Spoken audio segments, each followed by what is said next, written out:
The winter of 1917 in St. Petersburg was harsher than anyone could remember. Snow swept across the city like a white tide, and the wind carried whispers of fear and revolt through the grand streets and icy canals. The opulent Winter Palace, once a symbol of imperial majesty, stood like a decaying monument amidst chaos. Inside, the Romanov family lived under a shadow that had begun centuries before. A darkness whispered in rumors, a curse that seemed to haunt every generation. Tsar Nicholas II, a man both noble and timid, sat in his private chambers, the fire flickering weakly, reflecting a pale light across his solemn face. Beside him, Tsarina Alexandra, her pale skin almost translucent against the dim candlelight, clutched her children close. The air was thick with anxiety.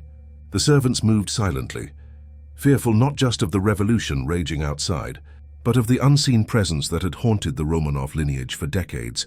Stories told by old nurses and whispered by courtiers spoke of misfortune that plagued the family. From even the Terrible's distant ancestors to the current dynasty, whispers claimed a shadow followed the Romanovs, a curse born of betrayal, murder, and ancient superstitions. Some claimed it was the wrath of those wronged by the family, spirits seeking vengeance. Others spoke of omens seen in dreams, pale figures standing at windows, flickering shadows in hallways, or a chilling feeling of being watched by unseen eyes. The youngest, Grand Duchess Anastasia, barely 10 years old, shivered beneath her mother's arms.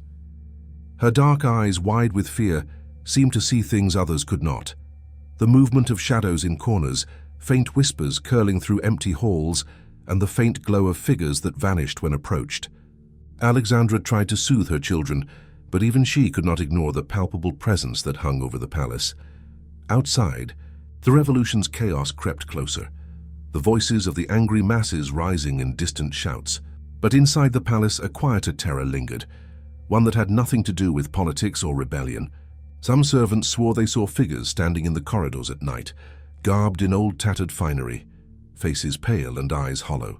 They whispered secrets in tongues long forgotten, sometimes repeating the fateful words of ancestors long dead. Tsar Nicholas walked to the window, staring out into the snowstorm, a cold dread settling in his heart. The candlelight flickered, casting dancing shadows that seemed almost alive, reaching toward the family with spectral fingers. His mind wandered to the deaths and misfortunes that had plagued his family: illness, sudden deaths, political missteps, and whispers of insanity. It was as though an unseen hand had been guiding the Romanovs toward ruin for generations, shaping each tragedy with deliberate cruelty. At night, the palace grew colder. The wind howled through the corridors, and the shadows seemed to stretch unnaturally, moving of their own accord. Some of the children would wake screaming, claiming to see ghostly figures at their bedsides. Anastasia spoke often of a pale woman who watched her silently, a figure that vanished when summoned but whose presence lingered like a chill in the air. Alexandra dismissed these as nightmares at first, but as days passed, even she could feel the sinister weight of unseen eyes pressing upon them. In a hidden chamber beneath the palace, ancient relics of the family lay untouched: crimson-stained daggers, faded portraits, and a diary of curses and omens penned by ancestors who had dabbled in dark rites to preserve the family's power. Some claimed the Romanovs had once struck bargains with forces beyond mortal comprehension, ensuring wealth and influence at the cost of a silent, creeping curse. Each generation a new tragedy, misfortune, madness, or death was the price exacted by a force unseen. On the night of the Tsar's contemplation, a figure appeared in the corridor, a shadow at first, then coalescing into a woman pale as moonlight, her eyes hollow and her lips curled in a faint, knowing smile. No servant had entered. No light shone through the door. Nicholas and Alexandra felt a chill, their hearts frozen in terror. The children huddled closer, their eyes wide, staring at the apparition. It spoke not in words, but in a quiet, insidious thought that seeped into their minds, promising doom, despair, and an end that could not be avoided. The Romanovs would wake each night to whispers, footsteps echoing down empty halls, and glimpses of figures in the corners of their vision. Each time a servant tried to approach, the shadows would vanish, leaving only a cold draft and a sense of being hunted. Some nights, the sound of crying children would echo from rooms long locked. as if the past tragedies of the family's ancestors had been trapped within the walls, replaying endlessly. And so the Romanovs lived under this dual terror, one from the world outside, rising in fury and revolution, and one from within, a curse that had waited generations to reclaim its toll. Each day brought new fear, each night new visions, until the line between reality and spectral nightmare blurred, and the family began to wonder if they were merely pawns in a game played by forces they could neither see nor comprehend. The winter deepened in St. Petersburg. Snowstorms battered the city, covering the streets in white silence, muffling the distant chaos of revolution. Yet within the palace a different storm raged, a storm of shadows, whispers, and unseen presences that haunted the Romanovs relentlessly. Each night brought new horrors, the line between the living and the spectral blurring with every candlelit corridor, every echoing hallway. The Tsar and Tsarina could no longer ignore what had long haunted their family. Nicholas found himself pacing the chambers late into the night, sleepless and hollow-eyed, while Alexandra prayed endlessly, clutching icons and relics, desperate to shield her children from the invisible threat that crept ever closer. Their youngest, Alexei, was frequently found crying softly in his bed, claiming a pale woman had visited him, tracing cold fingers along his skin. Anastasia, brazen in her fear, insisted that the shadow in her room was real, a living presence that spoke silently in her mind, promising pain yet urging her to witness. The servants moved like ghosts themselves, their eyes constantly darting, voices hushed. Some refused to stay after dark, claiming that unseen figures walked beside them, trailing them through corridors, sometimes reaching toward their shoulders with icy hands. Others spoke of whispers in the ancient languages of the court, voices of ancestors long dead, repeating curses and old warnings with chilling clarity.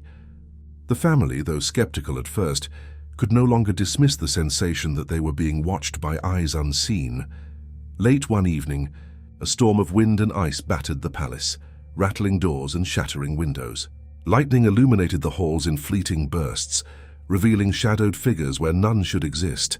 From the darkness emerged a woman, pale, draped in tattered garments that seemed centuries old, her hair long and black, eyes hollow yet burning with intelligence and malice. She moved silently, gliding across the marble floors, and the children recoiled in terror. "This is her," whispered Anastasia, voice trembling. "The one who watches us every night. She is here." The Tsar tried to rationalize, but even he felt the undeniable weight of the presence. Alexandra grabbed her children, retreating to a corner, chanting prayers she barely remembered, calling upon saints she had never invoked before. The apparition hovered, watching, and a chilling silence enveloped the room, pressing against the hearts of all who were present. Outside, revolutionaries closed in. The palace, once a fortress of security, was now surrounded by danger both human and spectral. Soldiers loyal to the Tsar moved cautiously, yet many reported seeing figures in windows where no one stood, or shadows moving independently of any light source. Some claimed that the ghosts of ancestors, those who had suffered, those who had been wronged, those whose blood had been spilled for the family's gain, walked the halls at night, whispering curses and secrets. The Romanovs understood then that the curse had not come for political reasons alone. This was older than any crown or throne. It was ancestral, deeply woven into the bloodline, and it had awakened fully in the presence of imminent doom. The ghosts of centuries past mingled with the specters of the present, surrounding the family in a maelstrom of fear. Father Grigory, the royal mystic and advisor, had warned them for years of the darkness that clung to their line. "For your family is not only hunted by men," he said, voice grave. "There are debts unpaid, promises broken, sins hidden in shadow. Spirits linger, waiting for the time to claim their due. When the world crumbles, they awaken fully, and no mortal shield can protect you." His warnings had been dismissed until now. The children shivered, shadows twisting unnaturally at the corners of their rooms. Candles burned low, leaving only flickering pools of light that seemed alive, threatening to engulf them. Whispers of names, dates, and curses filled the air, the voices repeating the misfortunes of past generations. Anastasia saw the pale woman again, now clearer, with a mouth that opened and closed, forming words she could not hear but felt in her mind, a promise of sorrow, a decree of death. The family huddled together in the great hall, the storm outside mirroring the terror within. Figures moved in corners, fleeting but unmistakable. Nicholas raised his voice, commanding the family to remain together, to resist fear, but his words rang hollow. Even he could feel the invisible grip of the curse tightening around them, like fingers closing on their hearts. Over the following nights, the hauntings intensified. Doors slammed shut on their own, windows shattered in gusts of wind, though no storm approached, and distant cries echoed through corridors where no one walked. The children claimed to see ancestors, emaciated figures with hollow eyes, accusing and vengeful, their whispers shaping into warnings. The debt must be paid. The line must fall. The blood must be spilled. Father Grigori attempted rituals of protection. Holy water, prayers, and sacred relics were placed throughout the palace, yet their effect was fleeting. The shadows retreated only to reappear stronger, twisting reality and perception, leaving the family questioning their own senses. Nights became a labyrinth of fear, corridors endless, halls stretching impossibly, as if the palace itself had become a living entity, aligned with the curse. And then came the fateful night, when the city outside burned with rebellion, and inside the palace, the darkness took its toll. Shadows coalesced into a tangible force, moving with purpose. Figures of ancestors, spectral and horrifying, filled the hallways, their hollow eyes fixed on the family. Whispers became words, words became screams, and the children cried out, their voices mingling with those of the long dead. The Tsar and Tsarina, though terrified, held their children close, resisting the unseen horrors as best they could.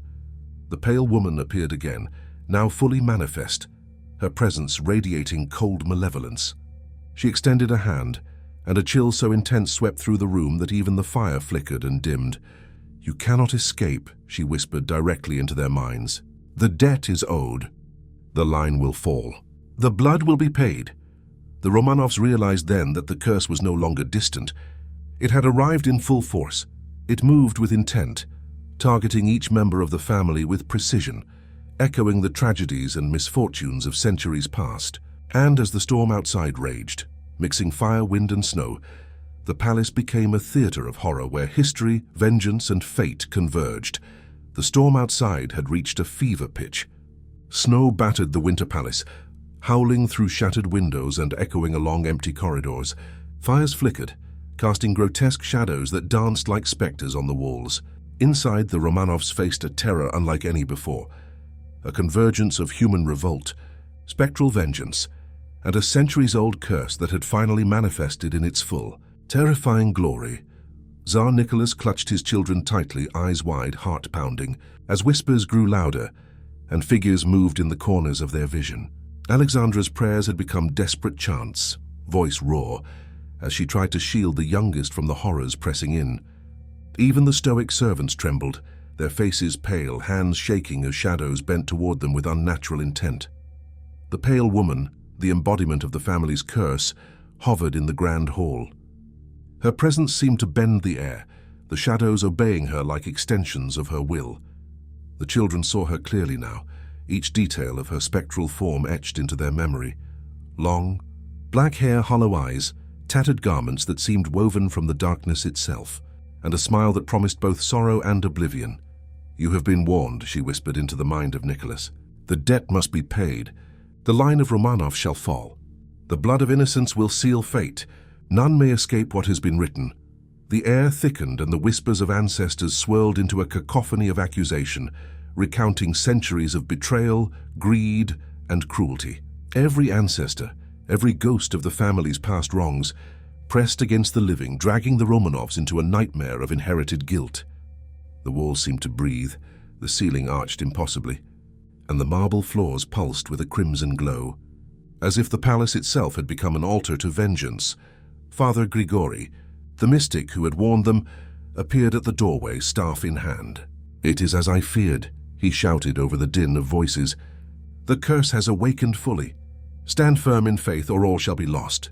Nicholas raised his voice, commanding courage as the shadows lunged forward. The pale woman extended her arms, and for a moment it seemed as though time itself had slowed. The children screamed, not from physical pain but from the suffocating presence of the ancestral spirits pressing on their minds. Faces of dead relatives twisted in torment and rage formed in the shadows, accusing, blaming, demanding retribution. Alexandra clutched her children tighter, tears freezing on her cheeks as she whispered prayers for deliverance. The air grew icy, every breath burning, every heartbeat echoing against the walls of the palace like a drum of doom. And then, the spirits coalesced into a singular, horrifying vision. The ancestors of the Romanovs, their spectral forms towering, hollow eyes blazing, hands raised as if to strike judgment. To strike judgment. "You cannot escape your fate," the pale woman intoned. "The bloodline ends here. The curse claims what is owed." A flash of resolve surged through Nicholas. Summoning every ounce of courage, he raised the family's relics, crucifixes, icons, and sacred artifacts toward the spirits. Father Grigori joined him, chanting incantations that had been handed down through generations, mixing holy words with ancient rites of protection. A light erupted, warm and golden, burning through the oppressive shadows. The spectral forms recoiled, shrieking in anguish, the pale woman screaming as if struck by unseen fire. For a brief, fragile moment, the Romanovs felt relief. The shadows retreated, the whispers dimmed, and the oppressive weight that had gripped them for nights seemed to lift slightly, yet the victory was fleeting. Outside, the revolutionaries breached the palace, their gunfire echoing through the halls, mingling with the supernatural chaos. The Romanovs were caught between human wrath and ghostly vengeance, a maelstrom of terror pressing from all sides. The family fled to the upper chambers, the children clinging to their parents as the castle seemed to twist and distort around them. Shadows lengthened, forming corridors where none had existed before, guiding them toward inevitable doom. The pale woman hovered above, her voice a whisper in every mind, promising death and despair. In those final moments, Nicholas and Alexandra understood the truth. The curse was relentless, bound to the bloodline, inescapable. Each ancestor, each misdeed, each betrayal had accumulated into a singular force that would not be denied. The revolution outside would claim the palace, but it was the darkness within that was absolute, inevitable, and eternal. The children huddled together, the spirits pressing closer. Anastasia clung to her mother, eyes wide, witnessing the culmination of centuries of familial sins manifest as spectral horror. The pale woman reached out, and the last light of hope flickered, shadows swallowing everything. The palace trembled, marble cracking, fire and snow colliding in a storm of supernatural and human fury. Then silence fell. The palace, scarred and battered, was empty, save for the echoes of screams and the faint glimmer of spectral figures retreating into the walls. The Romanovs were gone from history, claimed by a combination of human hands and the ancestral curse that had followed them for centuries. Outside, St. Petersburg burned, but within the Winter Palace held only shadows and whispers, a monument to the inevitable consequences of blood, power, and the sins of ancestors. Even today, historians, travelers, and locals speak of the Winter Palace with a shiver. They tell of faint cries in the halls, of shadows moving against candlelight, and of ghostly figures glimpsed in the corners of rooms where no one stands. The Romanovs' curse endures, a testament to the fragility of human power, the weight of familial sins, and the terrifying truth that some bloodlines carry darkness that not even time can erase. The legacy of the cursed Romanovs is a tale whispered in winter winds carried through centuries, a reminder that power, privilege, and blood do not grant immunity from the horrors that linger just beyond the veil of the living world.